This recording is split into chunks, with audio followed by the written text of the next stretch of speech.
Assalamualaikum warahmatullahi wabarakatuh. Perkenalkan nama saya Anissa Nurpriasiwi, NIM 20055520113. Di sini saya akan menjelaskan tentang hasil penelitian saya yang berjudul pengaruh struktur modal, likuiditas, dan profitabilitas terhadap nilai perusahaan sektor food and beverage di Bursa Efek Indonesia periode 2019 sampai 2022. Di mana dosen pembimbing saya yaitu Bapak Gianggana Lisyantara.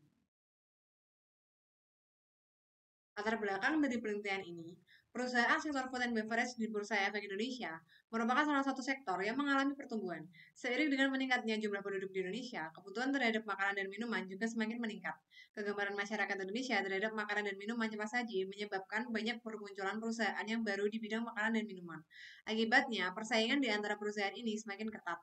Perusahaan dengan nilai perusahaan positif yang tinggi memiliki banyak keuntungan bagi organisasi, termasuk akses yang lebih mudah terhadap pembiayaan melalui pasar modal dan infrastruktur keuangan, serta nilai jual yang lebih tinggi setiap kali organisasi tersebut dijual atau digabungkan.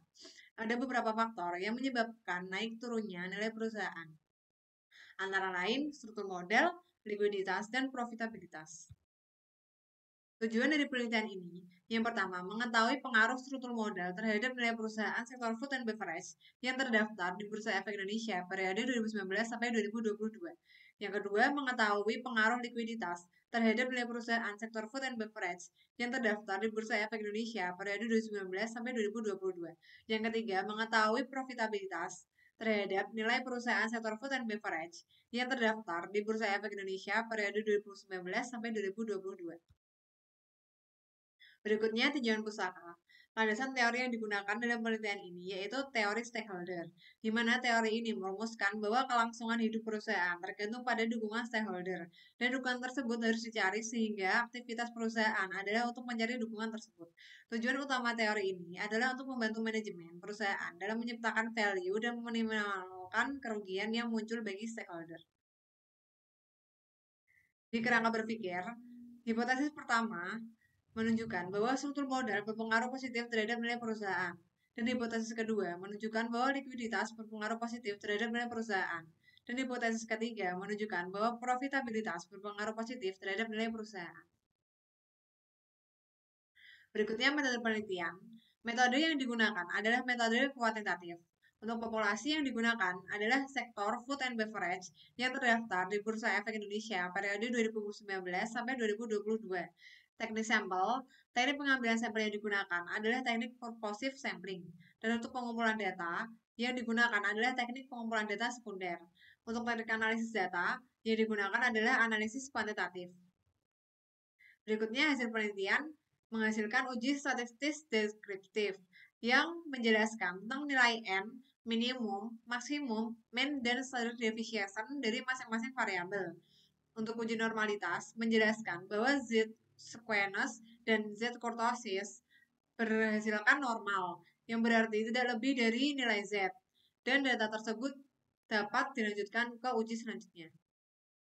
Lalu ada uji multikolinearitas yang berarti nilai FIF dari ketiga variabel bebas, DER, CR, dan ROA, yaitu kurang dari 10 dan nilai toleransinya lebih besar dari 0,10.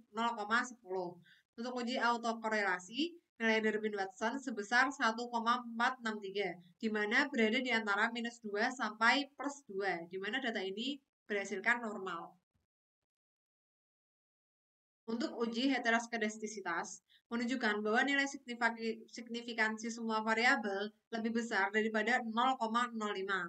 Dan uji koefisien determinan menunjukkan nilai ajus R2 sebesar 0,178, bahwa pengaruh variabel bebas terhadap variabel terikat adalah 17,8%, dan sisanya 82,2% dipengaruhi variabel lain.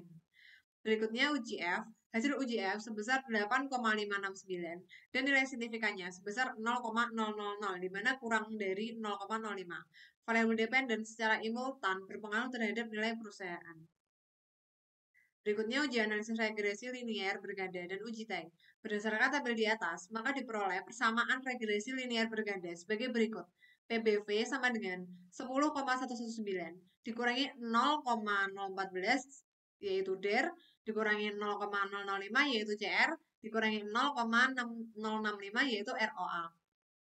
Dan dari hasil uji T, nilai signifikan DER dan CR sebesar 0,013 dan 0,02. Sedangkan nilai koefisien DER dan CR sebesar minus 0,14 dan minus 0,005. Maka DER dan CR tidak berpengaruh terhadap nilai perusahaan. Nilai signifikan ROA sebesar 0,000 dan koefisiennya sebesar 0,065. Maka ROA berpengaruh terhadap nilai perusahaan. Kesimpulan dari penelitian ini, yang pertama, hasil analisis statistik inferensial menunjukkan bahwa struktur modal berpengaruh positif signifikan terhadap nilai perusahaan.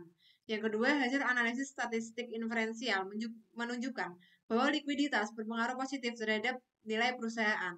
Yang ketiga, hasil analisis statistik inferensial menunjukkan bahwa profitabilitas berpengaruh positif signifikan terhadap nilai perusahaan. Sekian presentasi dari saya. Mohon maaf bila ada salah kata. Wassalamualaikum warahmatullahi wabarakatuh.